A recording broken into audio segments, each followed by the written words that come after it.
Chadema. Tundu Lissu, mwenyekiti wa Chadema, alikamatwa na kufunguliwa kesi ya uhaini Aprili 2025 na chama chake kufungiwa kufanya shughuli za kisiasa kupitia msajili wa vyama vya siasa Jaji mstaafu Francis Mtungi na baadaye Mahakama Kuu. Hivyo chama hicho kilizuiwa kufanya shughuli za kisiasa kwa mwaka mzima, na kimekuja kufunguliwa tena Aprili 2026 baada ya uchaguzi kumalizika. Uchaguzi umemalizika, kesi haieleweki. Sasa mnataka, yani Watanzania hawa hawaelewi kabisa hata hiyo mchezo, yani mnawafungia kwa sababu ambazo hazieleweki. Yule jaji ameendelea kufunga ile kesi. Wameenda kukata rufaa. Mahakama ya rufaa imekuja kutupilia mbali kufungiwa kwa chama zisifanye shughuli zake. Yani mnaenda kwenye uchaguzi, unakifungia chama kikuu cha upinzani kwenye nchi kisifanye shughuli za kisiasa, maana hata kampeni wala chochote wasifanye chochote. Alafu mkamata mwenyekiti wake, mnamfungulia kesi ya ugaidi, kesi ya uhaini. Alafu kesi zingine zinaanza kufutwa tu sasa hivi kwa sababu mlishakamilisha mlichokuwa mnakitafuta. Aprili kesi hii imekuja kutupwa, lakini unajiuliza nayo mahakama hiyo ya rufaa, kwa nini ilipopelekewa jambo hili ambalo lilikuwa linahusiana na uchaguzi, kwa nini haikuamua haraka mpaka imekuja kuamua Aprili huko?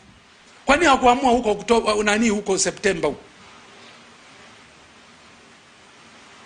Halafu nakumbuka siku hiyo nilienda mahakamani, siku hiyo natenguliwa na tume kwa mara ya pili. Nilikuwa nimeenda mahakamani kusikiliza kesi ya Tundu Lissu. Nakumbuka siku hiyo nilihudhuria hiyo kesi na nilifurahi sana kukutana kwa kweli na mwenyekiti wa chama hicho Tundu Lissu, mwana mageuzi ambaye anapambania nchi yake. Nilimwambia, alifurahi sana aliponiona, akaniambia, Mpina kaza. Wakati huo niko ndani ya mahakama, ndio naletewa barua ya kwamba umeenguliwa tena kugombea nafasi ya urais.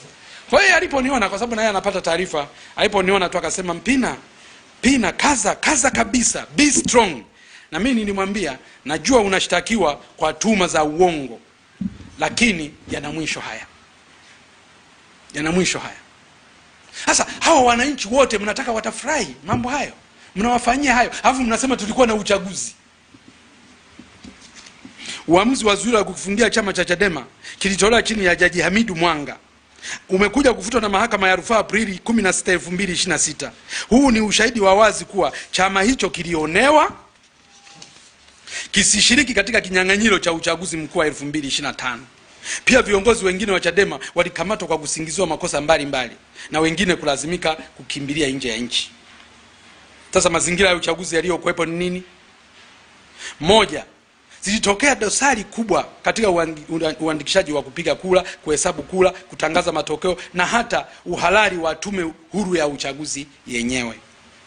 Mtakumbuka tume huru ya uchaguzi yenyewe. Tume huru ya uchaguzi iliteuliwa na rais, ambayo ameteua wajumbe bila ushindani na kwa upendeleo wa hali ya juu kwa misingi ya ndugu, jamaa na marafiki. Na hivyo muda wake wa kisheria ulitamatika mara tu baada ya sheria mpya kuanzishwa ya mwaka sheria na jina la tume kubadilika mwaka 2024 na kuwa Tume Huru ya Taifa ya Uchaguzi INEC.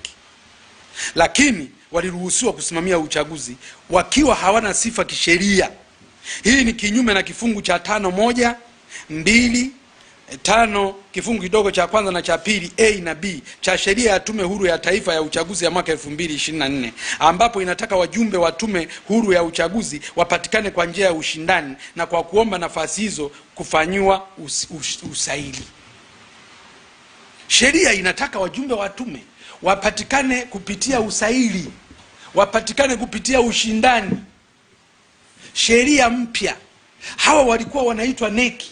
Leo tuna tume mpya inaitwa INEC. Wakavalishwa koti watu ambao ni neki, wakavalishwa koti la INEC. Manake uchaguzi huo ulisimamiwa na tume batili. Watu wengine mitaani watasema ulisimamiwa na genge tu la watu.